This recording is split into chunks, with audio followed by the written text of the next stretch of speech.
ලස්සන කටුස්සෙක් බිත්තර දාලා තියෙනවා. මේ පේනව නේද ඔයාලට? ඒ බිත්තර නම් දිගයි නේ යම්. දැක්කද ඔයා බිත්තර දාලා තියෙනවා? කටුස්සු. දැකලා මම අදමයි දැක්කේ. ඒකනේ. මාත් අදමයි දැක්කේ. එයා ලස්සනයි.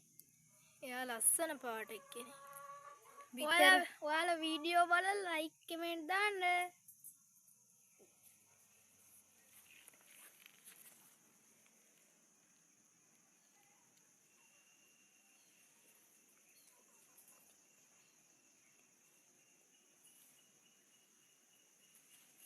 ඒ බිත්තර එන්නට දිග. බිත්තර ගොඩායි. කටුස්ස හෙලවෙන්නේවත් නෑනේ. මෙයා නිදිද මන්ද? තව බිත්තර දානවද දන්නේ?